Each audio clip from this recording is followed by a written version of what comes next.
कलाम मुकद्दस में बढ़ेंगे। मुकद्दस यूहन्ना रसूल की मार्फत लिखा गया उसका पहला खत, उसका 5वां बाब और उसकी 13वीं आयत मुकद्दसा की हम तलावत करेंगे।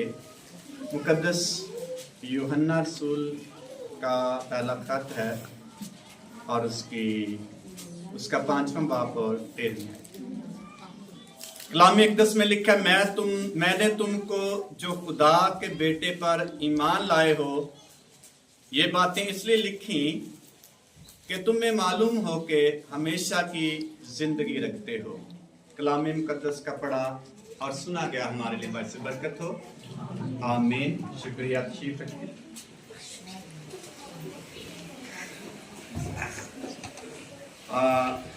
अगर कोई हमारे घर में बड़ी खुशी हो, एक बच्चा हमारा इंग्लैंड हो, एक किसी जॉब पे हो, तो कैसी खुशी मनाएंगे हम? उनका वेट करेंगे कि नहीं करेंगे? वेट के नहीं? क्यों करेंगे? ताकि वो खुशी में क्या हो सके, सारी फैमिली मिलकर खुशी मना सके। और सारी फैमिली का मिलना भी शादमानी है। एक तो पहले खुशी जिसको हम सेलिब्रेट कर रहे हैं, लेकिन इसके बाद जो फैमिली मिलती है और उसकी शादमानी फर्क होती है। इसी तरह खुदा चाहता है कि हम सारा खानदान क्या पा जाएं, क्या पाएं?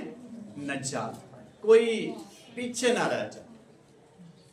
और ये खुदा का दिल है कि बनी नू इंसान नजात पाए। लिखा है पतरस के खात में, खुदा किसी की हलाकत नहीं चाहता बल्कि चाहता कि हर एक तौबा तक नौबत पहुंचे। और एक तमसील भी हम देखते हैं, वो शख्स भी ख्वाहिश करता है कि मेरी सारी फैमिली क्या पा जाए, नजात पा जाए। अमीर आदमी अब्राहम से दरखास्त करता है कि किसी को बेच, मेरे पीछे 5 भाई और भी हैं जिन्होंने नजात नहीं पाई। मैं चाहता हूं कि वो भी क्या पा जाएं, नजात पा जाएं और सारे नजात पाएं। ये उसकी ख्वाहिश है, खुदा की भी ख्वाहिश है। इसलिए नजात जो है ये नहायत ही जरूरी है और खुदा की ख्वाहिश है, खुदा का दिल है। लेकिन अगर सारी फैमिली नजात पा जाए फिर कितनी बड़ी खुशी हो सकती है। और सारी फैमिली उस खुशी में, शादमानी में शामिल हो तो कैसा शादमानी का समा हो सकता है। अगर एक शख्स निजात पाता है तो आसमान पर कितने फरिश्ते खुशी मनाते हैं? लाखों। और अगर सारा खानदान निजात पा जाए फिर कितने मनाएंगे? लिखा दुनिया वाले के करोड़ों मनाएंगे। बड़े फरिश्ते हैं खुदा के। और जो लोग निजात पाते हैं खुदा की खुशी को पूरा करते हैं और खुदा का दिल क्या हो जाता है, खुशी से भर जाता है। अगर हमारी सारी फैमिली खुदा के साथ चलना शुरू कर दे तो किस कदर खुदा की खुशी को हम ज्यादा कर सकते हैं। सारी फैमिली चर्च आना शुरू हो जाए, हमारे बच्चे, हमारे खानदान का हर एक फर्द जब खुदा के साथ साथ चलना शुरू हो जाएगा तो खुदा की खुशी को कैसे हम ज्यादा कर सकते हैं। इसलिए खुदा चाहता है कि हमारे खानदान, खुदा के खानदान से जो नामजद हैं वो शादमानी को हासिल करें। और शादमानी स्पिरिचुअली, रूहानी तौर पर एक ही तरीके से मिलती है, एक चीज से मिलती है, वो है नजात। और जो नजात पाते जाते हैं, लिखा है वो उनमें हर रोज मिलते और आपस में बड़ी खुशी यानी दिली खुशी के साथ क्या करते, शादमान होते, खाना खाते, फेलोशिप करते। क्योंकि जो जो नजात पाता जाता उनमें शामिल होता जाता और वो सारे इकट्ठे बड़ी खुशी से फेलोशिप में रहते। इसलिए नजात जो है ये बजाते खुद एक खुशी है, शादमानी है। फरिश्ते ने चरवाहों को खुशखबरी सुनाई, मैं तुम्हें बड़ी खुशी की बशारत देता हूं कि तुम्हारे लिए दाऊद के शहर में एक मुनज्जी पैदा हुआ है, यानी मसीह खुदावंद, जिसके वसीले तुम नजात पाओगे और शादमानी हासिल करोगे। भाई प्रवेश ने भी एक गीत बड़ा अच्छा गाया, असी शाही कहना दा असी पाक मुकद्दस लोग। किथे रहने साडा घर, किथे वे, किथे घर साडा? फिरदौस। और फिरदौस में खुशी खुशी खुशी खुशी और कुछ नहीं, शादमानी। और उस खुशी को समेटना कैसे है, रिजर्व कैसे करना है, प्रिजर्व कैसे करना है, अभी वक्त है जमीन पर रहते हुए, ताकि उस खुशी को हम पहले से महफूज कर ले। कलाम में भी लिखा हुआ है। और यहाँ जो हमने मतन पढ़ा है यूहन्ना के खत में से, यूहन्ना ने 5 किताबें लिखी जो बाइबल मुकद्दस का हिस्सा है। यूहन्ना की अंजील है, यूहन्ना के 3 खत हैं, और मुकाशवा किताब मुकद्दस यूहन्ना रसूल की मार्फत लिखी गई, और इसको मोहब्बत का रसूल भी कहते हैं। आप यूहन्ना की अंजील का मुताला करें, उसमें मोहब्बत का बड़ा जिक्र किया जाएगा। और एक बड़ी सेंट्रल वर्स है, वो है 3 बाब की 16वीं आयत। और फिर इन 3 खतूत में भी मोहब्बत का ज्यादा प्रचार किया गया है। और फिर इसके मुकाशवा किताब लिखी, इसलिए इसको मोहब्बत का रसूल भी कहते हैं। और ये खत जो है यहाँ बाइबल मुकद्दस में लिखा हुआ है तारुफ के तौर पर। और इस खत में जो मुसन्निफ है अपने कारीन को तलकीन करता है कि खुदा उसके बेटे यीशु मसीह की रफ़ाकत में जिंदगी गुजारें।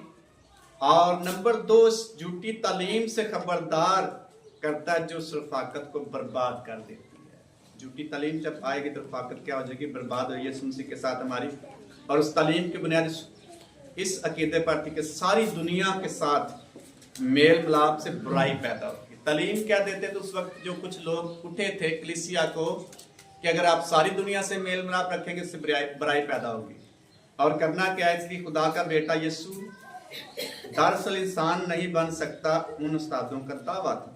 नजात पाने का मतलब है इस दुनिया की जिंदगी के ताल्लुकात से आजाद होना, ये उनकी तालीम थी। और वो ये तालीम भी देते थे कि नजात का इखलाकी मामलात या दूसरों के साथ मोहब्बत से कुछ ताल्लुक नहीं है। इस तालीम के बरक्स मुसन्निफ साफ तौर पर बयान करता कि यीशु मसीह वाकई इंसान था। और उस बात पर भी जोर देता कि जितने यीशु मसीह पर ईमान रखते हैं और खुदा से मोहब्बत रखते हैं, उन सब को आपस में भी मोहब्बत रखना चाहिए। ये तालीम इस खत में दी गई है।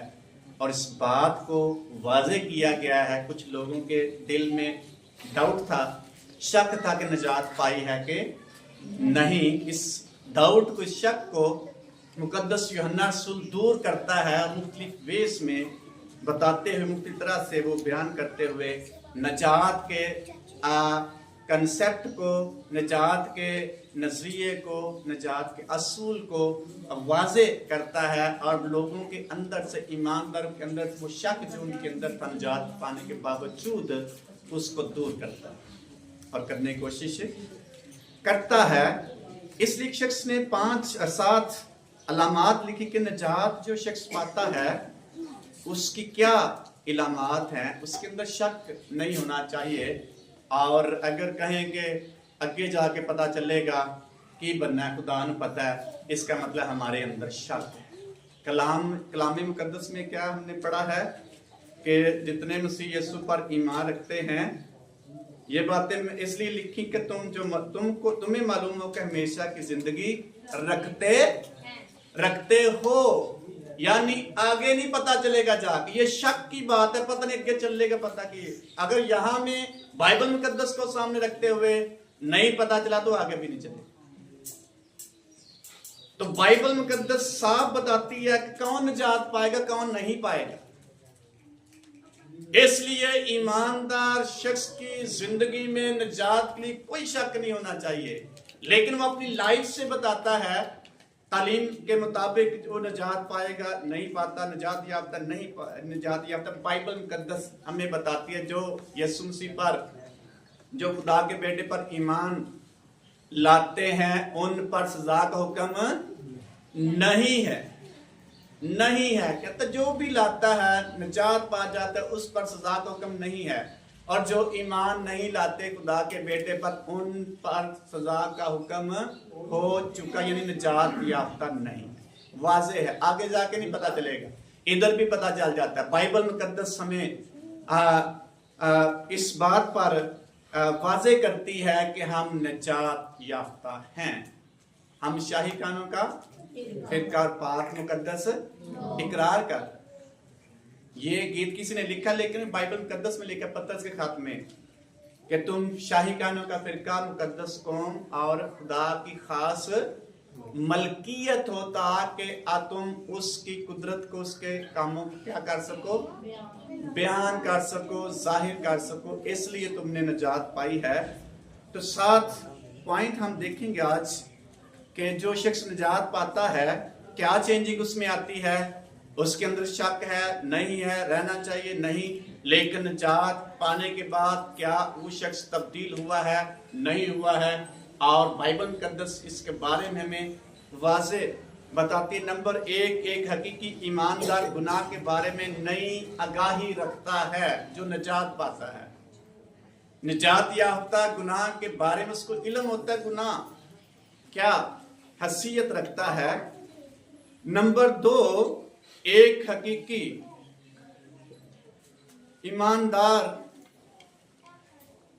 के अंदर एक नई ख्वाहिश पैदा होती है। जो निजात पाता है उसके अंदर एक नई ख्वाहिश पैदा होती है। नंबर 3, एक हकीकी ईमानदार शख्स में एक नई इल्मे अल्लाही की तालीम आ जाती है। उसको एक नया मुकाशफा मिलता है कि वो कैसे खुदा की निजात को पा चुका है या पा गया है।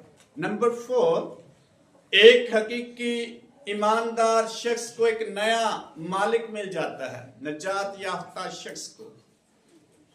नंबर 5 है, एक हकीकी ईमानदार शख्स के अंदर एक नई कुव्वत आती है जिसमें वो चलना शुरू कर देता है। और नंबर 6, एक हकीकी ईमानदार शख्स के अंदर एक नई मोहब्बत पैदा होती है। पुरानी मोहब्बत नहीं, नई मोहब्बत पैदा होती है। और वो किस में है हम आगे चल के देखेंगे। और नंबर 7 है, एक हकीकी ईमानदार शख्स को एक नया जिंदगी गुजारने का मकसद मिल जाता है।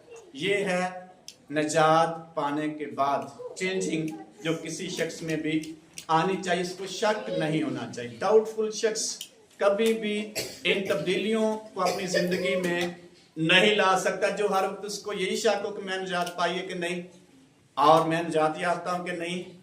ये प्रोसेस है। मजीद आगे जब पढ़ते हैं फिर पता चलता है प्रोसेस क्या है निजात के। लेकिन एक दफा जो शख्स यीशु मसीह में पैदा होता है, उस पर ईमान लाता है, वो शख्स निजात पा जाता है। उसकी जिंदगी आम शख्स से अलग थलग हो जाती है और उसका जो रुझान है खुदा के साथ साथ चलने के लिए तैयार हो जाता है। एक गीत भी हमने अभी गाया क्वायर ने, जो भरोसा खुदा होते तो की करता है, लाइफ कैसी हो जाती है, उधर नाल ना चलना शुरू कर देता है। मैं समझता जो शख्स निजात पा जाता है, या निजात भी खुदा पर एक भरोसा हमें नजर नहीं आती, लेकिन हमारे अंदर इत्मीनान पैदा होता है कि मैं निजात याफ्ता हूं, मैं खुदा के खानदान का फर्द हूं और मैं यीशु मसीह के वसीला से खुदा के खानदान में शामिल हो गया हूं। ईमान से, भरोसे से हम कहते हैं कि हम खुदा के बेटे और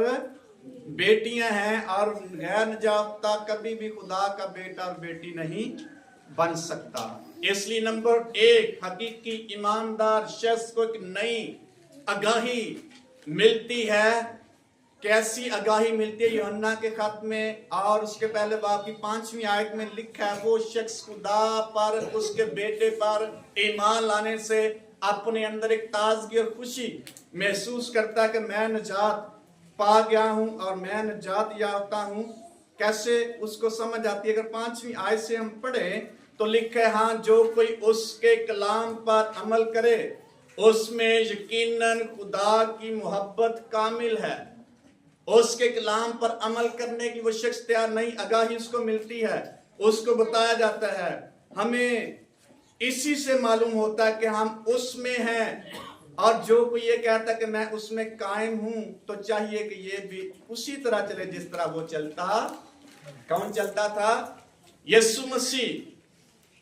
एक नई आगाही उसको मिलती है। यीशु मसीह कैसे अगर समझता मैं यीशु मसीह में निजात याफ्ता, उसके अंदर ये तब्दीली आनी चाहिए। जैसे यीशु मसीह चलते रहे हैं, खुदा के साथ साथ हमें एक रोल मॉडल दे गए हैं, इसी तरह एक ईमानदार शख्स जो निजात याफ्ता है, उसका साइन ये है, वो यीशु मसीह की तरह चलता है। मुकद्दस पौलुस कहता है जैसे मेरी मानंद बनो जैसे मैं मसीह की मानंद बनता हूं।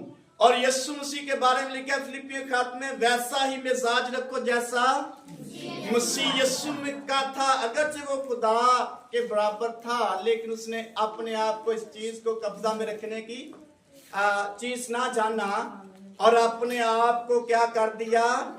इंसानों के मुशाबे कर दिया, और इंसानी शक्ल इख्तियार की, और अपने आप को फर्मा बरदार, यहां तक फर्मा बरदार बना दिया, मौत बल्कि सलीबी मौत गवारा की। ये है यीशु मसीह में हमें या निजात पाने वाले शख्स को एक नई आगाही मिलती है। यीशु मसीह चलता कैसे रहा? मरकस की इंजील उसके पहले बाब की 32वीं आयत से आगे पढ़े तो लिखा है यीशु मसीह दिन निकलने से बहुत पहले कहां जाता? भेड़ को छोड़कर वीराने में चला जाता, वीरान जगह पर, और यूं उसने वहां दुआ की। उसकी लाइफ से आगाही होती, उसकी जिंदगी से पता चलता है। जब निजात पाते हैं उसको रिसर्च या सर्च करना शुरू कर देते हैं, तलाश करना। हमारे अंदर एक नई रूह पैदा हो जाती है कि हम यीशु मसीह के बारे में जाने। तो यीशु मसीह की लाइफ के बारे में जानने के बाद फिर हम उसी तरह चलना शुरू हो जाते हैं। और यीशु मसीह लिखा है वो दिन को फटने से पहले ही क्या करता? पहाड़ पर चला जाता। कई रातें दुआ में गुजार देता।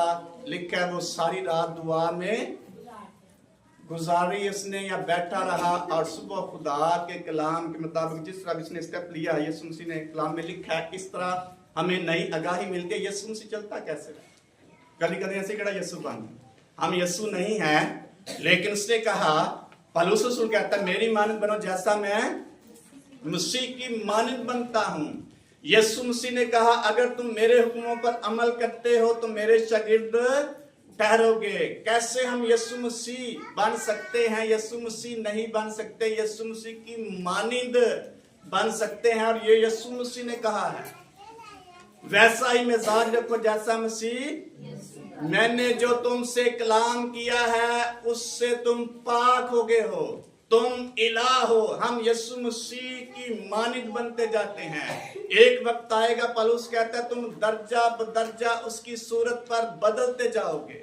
कैसे बनते चले जाएंगे? जलाली बनते चले, यीशु मसीह की मानंद बनते चले जाएंगे। ये आगाही एक ईमानदार शख्स को जब निजात पाता है, उसके अंदर कोई शक नहीं है, तो वो शख्स बड़ा कॉन्फिडेंट और भरोसे के साथ यीशु मसीह जैसी जिंदगी गुजारने के लिए तैयार हो जाता है।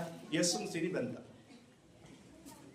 इसलिए कि अच्छी कड़ा यीशु मसीह बन जाए या बनेंगे नहीं बनेंगे। लेकिन यीशु मसीह ने कहा कि मेरी मानंद क्या करो? चलना शुरू करो। और क्या नई आगाही हमें मिलती है? यीशु मसीह ने इतना बड़ा दुख उठाया और इतनी बेइज्जती करवाई, इतनी इंसल्ट की, इसको मारा गया, दाढ़ी नोची गई, कोड़े लगाए गए, मुंह पर थूका गया। और यीशु मसीह ने क्या कहा सलीब पर? ऐ बाप इनको क्या कर दे? असी की कर दे? छोटी जी गल कोई कर दे सही सानू दो आंदियां ने, सानू कितनी आंदियां ने? इसका मतलब है हमारे अंदर यीशु मसीह जैसी माफी होनी चाहिए जो नहीं होती। कई बार वेट करें आप, किसी ने इंसल्ट किया, वेट करें आप, उसी वक्त रिस्पॉन्स ना करना शुरू कर दे। और किसी जगह पे आपको डिग्रेड किया गया, आप वेट करें, खुदा आपको ऑनर देगा। यीशु मसीह ने ये नहीं कहा कि इसको तबाह कर दे, यीशु मसीह ने वेट किया। और कहा अब आप इनको क्या कर दे, माफ। हो सकता है ये निजात पा जाए। हालेलुया।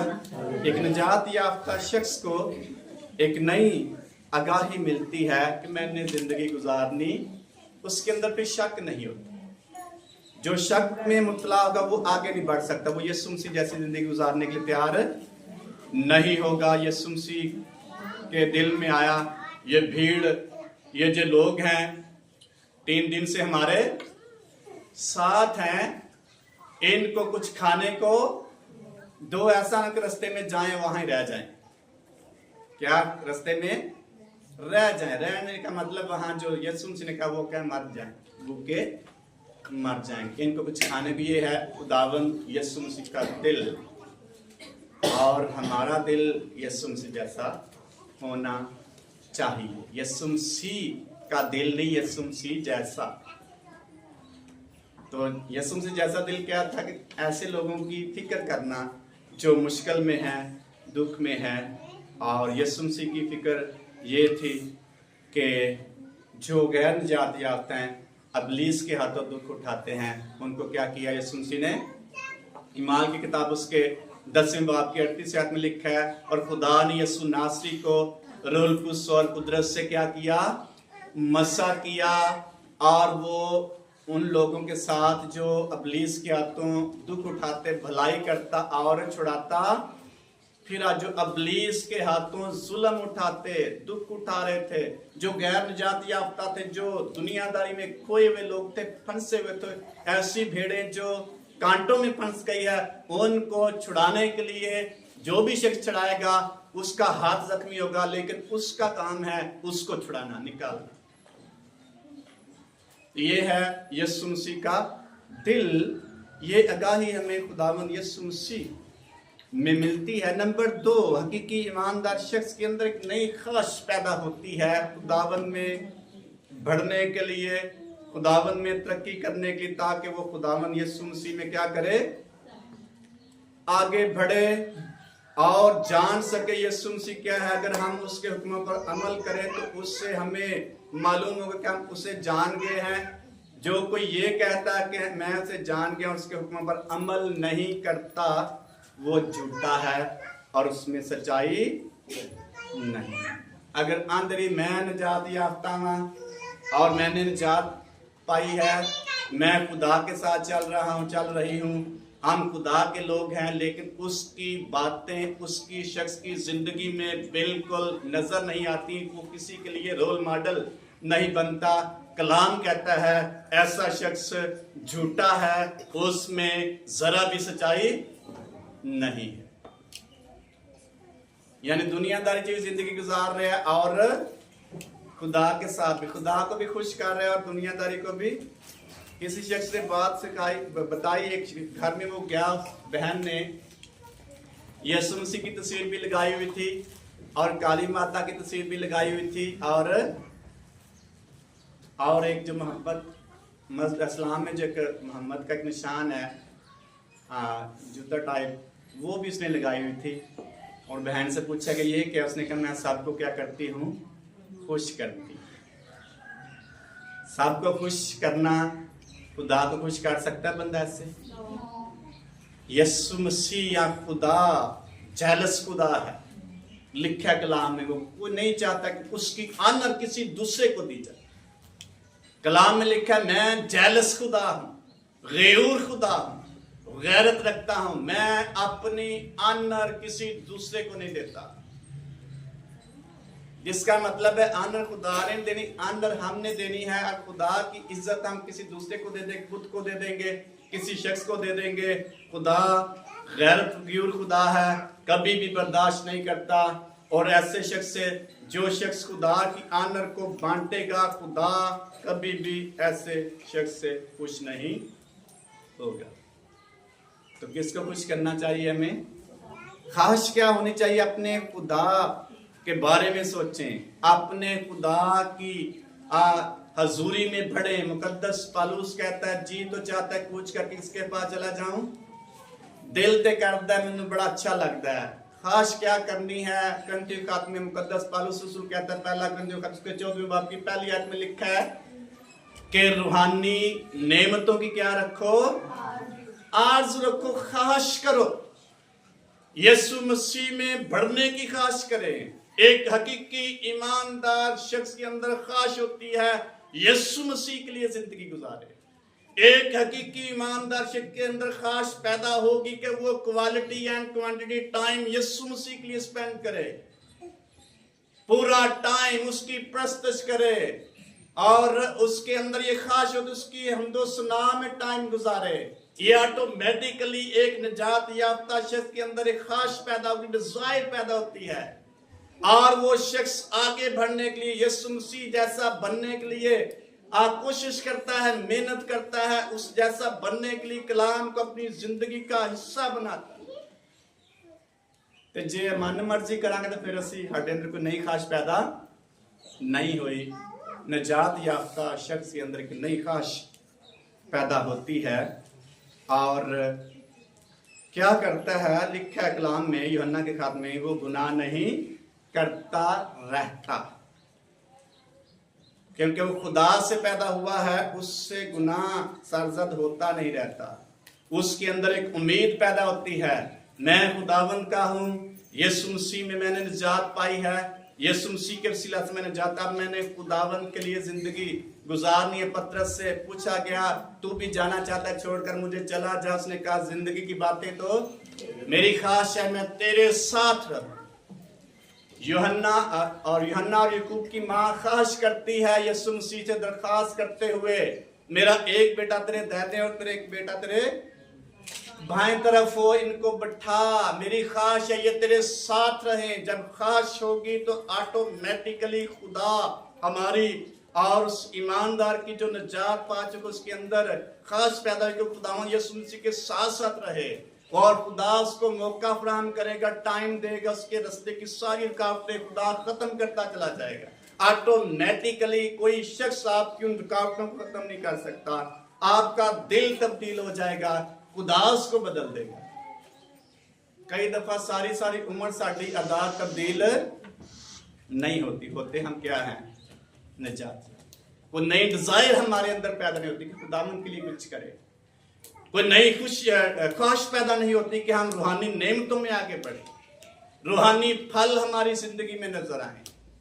हमारे अंदर ख्वाहिश नहीं होती कि हम खुदा के लिए कुछ कर जाएं। दानियल किताब में लिखा है, वो जो उसको पहचानते हैं, खुदावंद को पहचानने वाले तकवीयत पाकर कुछ कर दिखाएंगे। ख्वाहिश क्या, कुछ करने का, कोई नया काम करके दिखा देगा, कोई नई कमिटमेंट करके उसको पूरा करने के लिए ख्वाहिश करें। इस साल मैंने ये खुदावंद के लिए करना है, और खुदा हमें तौफीक देगा। फिलिपियों खात में लिखा, वो नेक इरादों से इत्तेफाक करता है। खुदा जो काम हम खुदावंद के लिए शुरू करते हैं, फिलिपियों खात में लिखा है, उसको वो अपने टाइम के साथ पूरा कर देगा। हमें करने की जरूरत नहीं, just we have to have a desire. हमें ख्वाहिश करने की जरूरत है यीशु मसीह में। और ख्वाहिश कौन करेगा, नई ख्वाहिश किसके अंदर पैदा, जो निजात याफ्ता शख्स है, ये उसका साइन है। इसके अंदर नई डिजायर पैदा होगी, और नई ख्वाहिश क्या होगी, वो खुदावंद में बढ़ने के लिए तैयार होगा।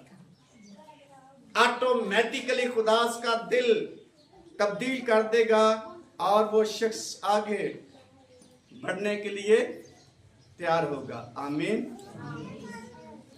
ख्वाहिश करनी चाहिए हमें कि नहीं? हम ना भी करें, अगर निजात याफ्ता हमारे अंदर डाउट नहीं है, ऑटोमेटिकली दिल करेगा हम खुदावंद के लिए कुछ करें। वरना जितने हैं हम उतने हम 20 साल से 30 साल से हैं उधर ही हैं, खुदा के साथ जरूर चल रहे हैं, और लेकिन खास को नया काम खुदावंद के लिए नहीं करना।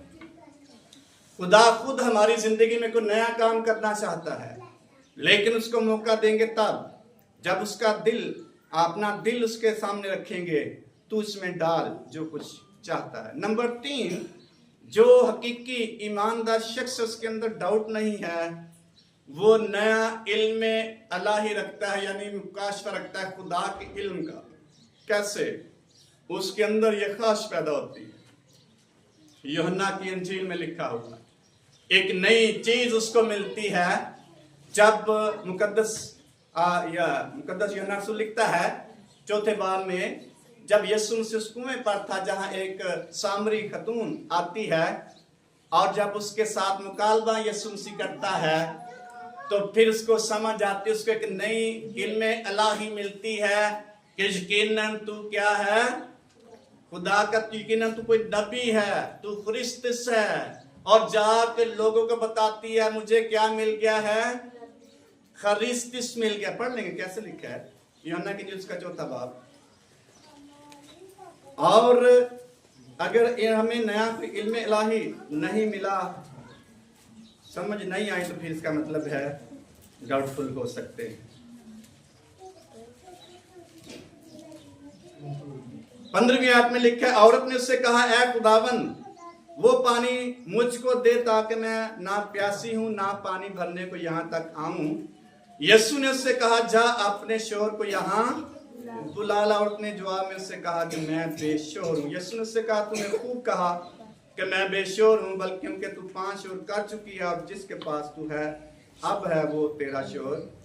ये तूने सच कहा। औरत ने उससे कहा, ऐ खुदा, मुझे मालूम होता है कि तू क्या है। कोई मुकाशफा मिला उसको, कोई समझ आई, उसको अंडरस्टैंडिंग मिली है। हमारे बाप दादा ने इस पहाड़ पर प्रस्तिश की और तुम कहते कि वो जगह जहां प्रस्तिश करना चाहिए यरूशलेम में। यीशु ने उससे कहा, ऐ औरत, मेरी बात का यकीन कर कि वो आता है कि तुम ना तो उस पहाड़ पर बाप की प्रस्तिश करोगे ना यरूशलेम में। आगे ये स्टोरी चलती है, लेकिन औरत जाकर बताती है कि मुझे क्या मिल गया है। 25वीं आयत में लिखा, औरत ने उससे कहा, मैं जानती हूँ कि मसीह जो ख्रिस्तस कहलाता है आने वाला, जब आएगा तो हमें सब बातें बताएगा। तो जब यीशु ने उसको कहा तो उसने जाकर ढिंढोरा पीट दिया कि मुझे क्या मिल गया है, ख्रिस्तस। आओ मैं तुम्हें दिखाऊं। असि कभी कहने क्या है, आओ जरा दिखाइए तो यीशु मसीह की खूबियां, यीशु मसीह की मोहब्बत, यीशु मसीह के कैसे दिखाएंगे अगर हमारे अंदर होगी। अगर साढ़े अंदर ही गुस्सा भरे तो लोगों ने क्यों खावांगे। एक मिसाल अक्सर हल्डर साहब भी सुनाते हैं, मैं भी सुनाता हूँ कि कोई औरत अपने बेटे को मौलवी के पास ले गई कि ये गुड़ बड़ा खाता है। तो उस मौलवी ने क्या कहा, कल लेके। उन्होंने क्या पता नहीं की पढ़ना। अगले दिन फिर वो खतून जाती है और कहती, मौलवी साहब आज मैं लेके इसको आई। उस मौलवी से जस्ट यही कहा कि बेटे गुड़ नहीं खाना। उन्हें कह नहीं कहा, तू कल कैसे, उन्हें कल मैं आप ही खाता। मैंने कहीं मना कर, जो काम हम खुद नहीं करते दूसरों को नहीं कह सकते, कहते रहेंगे फर्क नहीं पड़ेगा। या जो कुछ हमारे अंदर है अगर नेगेटिव है दूसरों को भी नेगेटिव जाएगा। इसलिए उस खतून ने बता दिया जाके सारे गांव को, हमें जिसकी खास थी या जिसका इंतजार था वो हमें मिल गया है, आओ मैं तुम्हें दिखाऊं। किसी को कहा है कि आए आज चर्च चलें, आए खुदावंत के लिए कुछ नया कर जाएं, मिलकर कुछ कर दिखाएं। ये नया इल्म कहां से मिलेगा? फिर ये भी इल्म मिलता है यीशु मसीह कामिल खुदा और कामिल इंसान है। ये इसलिए बताया मुकद्दस यूहन्ना रसूल ने। उस वक्त लोग कहते थे यीशु मसीह आम इंसान है, दुनिया में रहता है, वो कुछ खास नहीं है, ना खुदा है, जस्ट एक पाकीज़ा इंसान है। इसलिए उस वक्त बहुत बड़ी बिदअत को फेस करते हुए मुकद्दस यूहन्ना ने इस बात को लिखा। आमीन। नंबर 4, एक हकीकी ईमानदार को एक नया मालिक मिलता है। जो निजात पाता उसके लिए एक नया मालिक उसको मिलता है। वो कौन सा मालिक है भला? कौन सा मालिक है? नहीं पता? पता था ना। मालिक कौन है हमारी जिंदगियों का? खुदा यीशु मसीह। आसमान के तले जमीन के ऊपर कोई दूसरा नाम नहीं बख्शा गया जिसके वसीला से हम या आदमी निजात पाए। यीशु मसीह ने कहा, मैं अच्छा चरवाहा हूं, अच्छा चरवाहा मैं हूं। मैं भेड़ों के लिए क्या देता हूं? अपनी जान देता हूं, मुझे भेड़ों की बड़ी फिक्र है। मेरी भेड़ें मेरी आवाज पहचानती हैं, सुनती हैं और मेरे पीछे आती हैं, मालिक के पीछे जाती हैं और वो मेरे हाथ में हैं, कोई उनको मुझसे छीन नहीं सकता। नया मालिक एक निजात याफ्ता शख्स को मिल जाता है। हालेलुया। क्या पुराने नाल चलना है? कोई शख्स दो मालिकों की नौकरी यीशु मसीह के पास है। तुम दौलत और खुदा को खुश नहीं कर सकते, एक ही खुश करोगे। पुराना मालिक कौन सा है हमारा?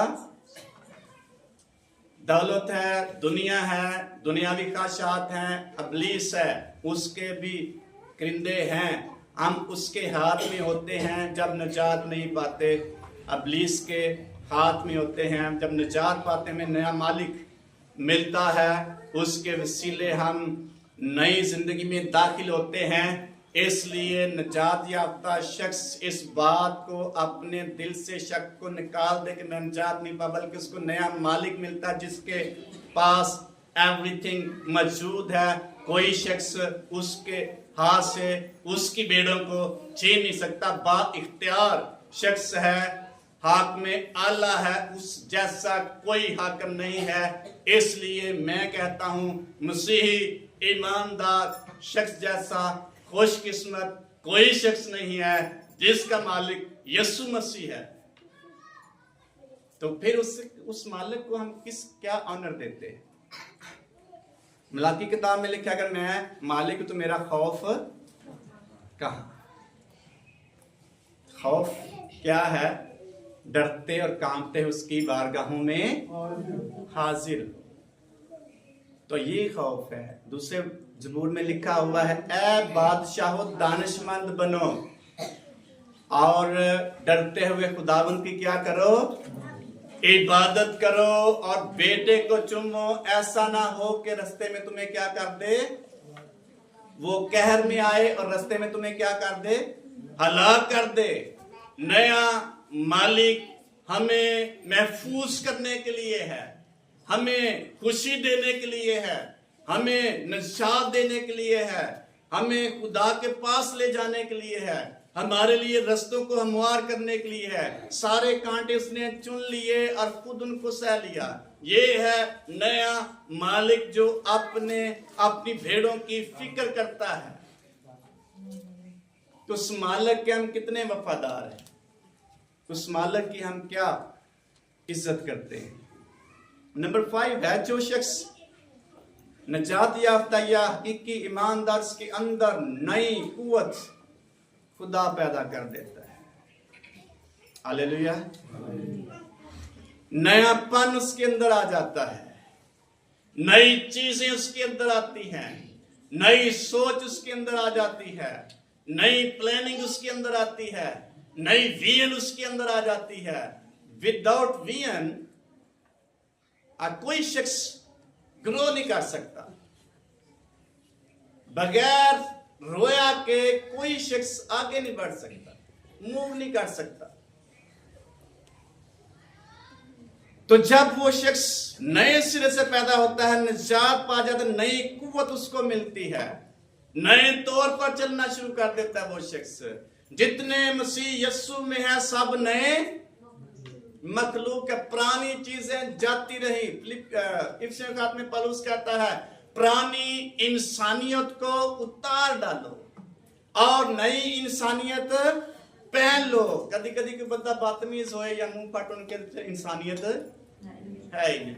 इसका मतलब इंसानियत दो तरह की है। एक पुरानी इंसानियत है, बाइबल मुकद्दस बताती है, और एक नई इंसानियत है। नई इंसानियत निजात याफ्ता शख्स पहनता है। नई इंसानियत हमें कुव्वत देती है, नई इंसानियत हमें जोरावर बना देती है, नई इंसानियत हमें खूबसूरत बना देती है। गलतियों के खात में लिखा है 5वें बाब की 22वीं आयत में फलों के बारे में लिखा है। और रूह का फल क्या है? क्या है? मोहब्बत, खुशी, इत्मीनान और इतनी खूबियां एक निजात याफ्ता शख्स के अंदर आ जाती है। वो ज़ाहिर करिए या ना करिए साढ़े कुछ। ये फल ईमानदार शख्स के अंदर होते हैं। उसके अंदर मोहब्बत है, उसके अंदर इत्मीनान है, उसके अंदर तहम्मुल है, उसके अंदर नेकी है, उसके अंदर ईमानदारी, खुशी है, इत्मीनान है, परहेजगारी। ये सारी चीजें एक पैकेट बनाकर खुदा का रूह उस शख्स के अंदर रख दे।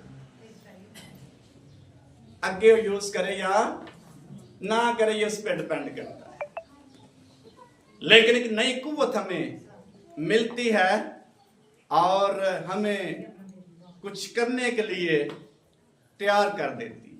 हालेलुया। ईमानदार शख्स नई पावर रखता है, उसके अंदर करने के लिए कुछ जो मैंने आयत कोड की है दानियल किताब में, उसको या खुदावंद को पहचानने वाले तकवीयत पाकर क्या करेंगे, कुछ कर दिखाएंगे। असि मैं ते कामकारी जो कर सकते हैं वो करें। खुदा ने कुछ ना कुछ करने के लिए मैं दिया हुआ है। जो कुछ नहीं कर सकता वो वफादारी खुदा की कर सकता है। जो कुछ नहीं कर सकता वो खुदा की हजूरी में टाइम स्पेंड गुजार सकता है। जो कुछ नहीं कर सकता वो किसी शख्स को गवाही दे सकता है। इसलिए खुदा की हजूरी में एक नयापन जब मिलता है और हम कुव्वत पाते हैं। नंबर 6, हकीकी ईमानदार शख्स को नई मोहब्बत मिलती है। पुरानी मोहब्बत भी है और नवी मोहब्बत भी है। यूनानी जुबान में 4 अल्फाज इस्तेमाल किए हैं मोहब्बत के लिए, और एक उसमें है अगापे मोहब्बत, जो दुनिया की मोहब्बत नहीं है, वो हमें यीशु मसीह में मिलती है। और अगापे मोहब्बत का मतलब है अनकंडीशनल लव, गैर मशरूत मोहब्बत। कोई शख्स हमें मोहब्बत करे या ना करे, हम उसको करें। यीशु मसीह की मोहब्बत अगापे मोहब्बत है, और उसको दुनिया मोहब्बत करे या ना करे, यीशु मसीह ने मोहब्बत दिखा दी है। हालेलुया। खुदा से कोई मोहब्बत करे ना करे, उसने दुनिया से ऐसी मोहब्बत रखी, अपना इकलौता बेटा बख्श दिया है। उसने मोहब्बत का इजहार या मोहब्बत कर दी है, दुनिया उसको करे या ना करे। हमें खुदा ने नजात बख्शी है, उसने मोहब्बत दिखाई है, हम करें या ना करें ये हम पे डिपेंड करता है। उसने कर दी है, नई मोहब्बत हमारे दिलों में डाल दी है। यीशु मसीह ने हुक्म दिया, मैं सबसे बड़ा हुक्म यही है कि तुम एक दूसरे से क्या करो, मोहब्बत करो। ये नई मोहब्बत है। नई मोहब्बत एक ये भी है, अगर तुम मेरे हुक्मों पर अमल करते तो मुझसे क्या करते हो, मोहब्बत करते हो। ये है नई मोहब्बत, खुदा के कलाम के मुताबिक चलना और उसकी गवाही देना, ये नई मोहब्बत है। उसमें जब चलने के लिए तैयार होंगे और ये मोहब्बत में पुश करेगी, अपने खुदा के साथ चलें, और जब चलते रहेंगे तो ऑटोमेटिकली हमारे अंदर शक दूर होते चले जाएंगे, हम निजात पा चुके हैं। हालेलुया। जितने मसीह यीशु में सब नए मखलूक हैं। जो नए सिरे से पैदा होते हैं वो आसमान की बादशाही में दाखिल होने के लायक बन जाते हैं। और कैसे हम आगे बढ़ते हैं इस मोहब्बत में। और लास्ट पॉइंट है, हकीकी ईमानदार शख्स को एक नया मकसद मिल जाता है जिंदगी गुजारने का। उस नए मकसद के मुताबिक जिंदगी गुजारना एक ईमानदार शख्स का फर्ज है। नया मकसद क्या हो सकता है भला भाइयों? नया मकसद क्या हो सकता है? क्या हो सकता है नया मकसद? यीशु मसीह ने एक नया मकसद में दिया है, और उस मकसद को हम नहीं लेंगे तो फिर हम आगे नहीं बढ़ सकते। कोई भी शख्स जब निजात पाता है, उसकी जिंदगी में एक नया मकसद उसको मिलता है, और वो उस जिंदगी में उसको पूरा नहीं करता तो खुदा को खुश नहीं कर सकता। नंबर 1 है, नया मकसद ये है कि हम यीशु मसीह में उसकी मर्जी के मुताबिक जिंदगी गुजारें। ये नया मकसद है। अगर हम इस जहान में अच्छी जिंदगी गुजार कर जाएं और बड़े इत्मीनान से जाएं और निजात याफ्ता ना हो, इसका कोई फायदा नहीं। अच्छी जिंदगी भी, निजात के बगैर भी लोग अच्छी जिंदगी गुजार रहे हैं, लेकिन आसमान पर कौन जाएगा, फिरदौस में कौन जाएगा, और खुदा के पास कौन जाएगा, उसके साथ कौन रहेगा? यीशु मसीह ने कहा मेरे वसीले के बगैर कोई शख्स खुदा के पास नहीं जा सकता। शागिर्दों ने कहा आसमान के तले जमीन के ऊपर आदमियों को कोई दूसरा नाम नहीं बख्शा कि जिसके वसीला से वो नजात पाए, कोई दूसरा नाम नहीं है। बेशक जितना मर्जी अच्छा काम कर, लेकिन यीशु मसीह में एक नया पर्पस हमें मिलता है, वो है उसके साथ जिंदगी गुजारे। यीशु मसीह ने कहा यूहन्ना की इंजील में, अंगूर का हकीकी दरख्त मैं हूं, तुम क्या हो? मेरी डालियां हैं। जो डाली मुझ में कायम रहती है बहुत सा फल लाती है, जो डाली मुझ में कायम नहीं रहती वो क्या की जाती है? दरख्त के साथ जो कायम नहीं, काटी जाती है और धूप में फेंक दी जाती है और वो सूख जाती है, और उसको कहाँ फेंका जाता है? आग में, तो नूर में डाल दिया जाता है। उसका जो सारा वजूद है वो खत्म। यीशु मसीह में हमारा वजूद खत्म नहीं होगा, बल्कि हम वाज़े नजर आएंगे, जलाली बनते चले जाएंगे, नए बनते चले जाएंगे। कब? जब ये मकसद हम अपनी जिंदगी में पूरा करेंगे। ईमानदार शख्स का एक ही मकसद है, और भी जिंदगी में बहुत से, लेकिन यीशु मसीह में एक ही मकसद है, उसके जलाल के लिए जिंदगी गुजारे। पतरस कहता है तुम शाही कानों का फिरका और मुकद्दस कौम हो और खुदा की खास मलकियत हो, ताकि उसकी क्या करो? उसके कामों को, उसकी कुदरत को जाहिर करो। ये ईमानदार शख्स का मकसद है, खुदावन यीशु मसीह को जाहिर करे।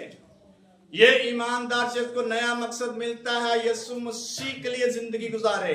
ये ईमानदार शख्स को नया मकसद मिलता है, यीशु मसीह के लिए काम करें। यीशु मसीह ने कहा मैंने तुम्हें चुना है, तुमने नहीं, और मुकर्रर किया ताकि बहुत सा फल लाओ और तुम्हारा फल क्या रहे? कायम रहे। ये है ईमानदार शख्स का मकसद। नंबर 1, यीशु मसीह के साथ जिंदगी गुजारना इसका मकसद है। नंबर 2, यीशु मसीह के लिए कुछ करने के लिए अपने आप को तैयार करिए, उसका मकसद है, होना चाहिए। जब निजात पाते हैं तो मैंने एक नया मकसद मिलता है, नया टारगेट मिल जाता है। कभी कभी कहना ठीक ऐसी दुआ करने और बात कैसा। खुदावंद यीशु मसीह ने हमें कुछ करने के लिए नए सिरे से पैदा किया है, कुछ करने के लिए उसने नई जिंदगी दी है, कुछ करने के लिए उसने हमें निजात दी है। इतनी बड़ी निजात से गाफिल होकर हम किस तरह जिंदगी गुजार सकते हैं? कलाम में लिखा है इसलिए निजात याफ्ता शख्स जो है उसके अंदर शक नहीं होना चाहिए, बल्कि वो खुदावंद के लिए एक मकसद खास उसकी जिंदगी में आता है और उसको पूरा करना चाहिए। अगर 5वें बाब की 20वीं आयत पढ़ें यूहन्ना के खात्मे से ही, तो वहां लिखा हुआ है और ये भी जानते हैं कि खुदा का बेटा आ गया और उसने हमें क्या दी है? समझ बख्शी है, ताकि उसको जो हकीकी है जाने, और हम उसमें जो हकीकी है यानी उसके बेटे यीशु मसीह में है, हकीकी खुदा और हमेशा की जिंदगी। क्या मकसद है हकीकी ईमानदार शख्स का? हकीकी यीशु मसीह में जो मकासद है या जिंदगी, उसको जाने। और हकीकी मकसद क्या है या हकीकत क्या है? यीशु मसीह में हमेशा की जिंदगी है। इसमें डाउट नहीं होना चाहिए, शक नहीं होना चाहिए। क्या होना चाहिए? पाइए निजात के। अक्सर हम कहते हैं, और मैं नहीं कहता कि बपतिस्मे के बाद पूरा हम निजात पा जाते हैं, इसके बाद खत्म नहीं हो सकती, लेकिन इसके प्रोसेस हैं, लेकिन उसको कायम रखना ये हमारा काम है। एक बार जो यीशु मसीह में आता है, नए सिरे से पैदा होता है, वो निजात पा जाता है और वो यीशु मसीह में नया मखलूक बनता है। उसने कैसे आगे प्रोसेस में से गुजर कर उस बादशाही में दाखिल होना है, ये उस पर डिपेंड करता है। अगर उसके अंदर शक होगा तो वो प्रोसेस में से गुजर नहीं सकता। वो थे कौन दारेगा मैन जात पाए या नहीं, पर उसको समझ नहीं आई, फिर वो आगे कुछ कर नहीं पाए। इसलिए इस खात में मुकद्दस यूहन्ना रसूल इस बात को खत्म करता है, उनके ज़हन से ये डाउट निकालता है, तुम निजात याफ्ता हो, यीशु मसीह में हमेशा की जिंदगी है और उसके बगैर तुम हमेशा की जिंदगी नहीं पा सकते। इसलिए आए यीशु मसीह में अपने मकसद को जो नया हमें मिला है उसको अंडरस्टैंड करके उस पर वर्क करना शुरू कर दें। यीशु मसीह के लिए उसके साथ मिलकर कुछ ना कुछ करने के लिए तैयार, अपने आप में ना रहे। कभी कभी हम बड़े अच्छे होते हैं, बड़ी अच्छी लाइफ हमारी होती है, लेकिन होते हम अपने लिए, यीशु मसीह के लिए नहीं होते, किसी दूसरे के लिए बरकत का बायस नहीं बनते। होते हम बड़े अच्छे हैं, लेकिन नया मखलूक जो है वो यीशु मसीह में दूसरों के लिए बाबरकत शख्स होता है, क्योंकि उसके अंदर एक नया मकसद पैदा होता है। आमीन। इसलिए निजात याफ्ता शख्स एक अलग अलग शख्स है, शादमान शख्स है, उसके चेहरे पे खुशी होती है, शादमानी होती है, क्योंकि ये खुदा के कलाम में लिखा है। आइए यीशु मसीह के जोरदार तालियां बजाते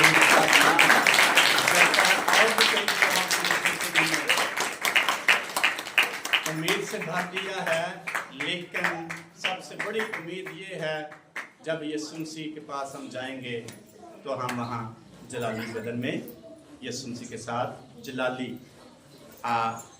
तौर पर जलाल में दाखिल। आमीन। आए अपने बंद करेंगे, इसलिए आए खुदा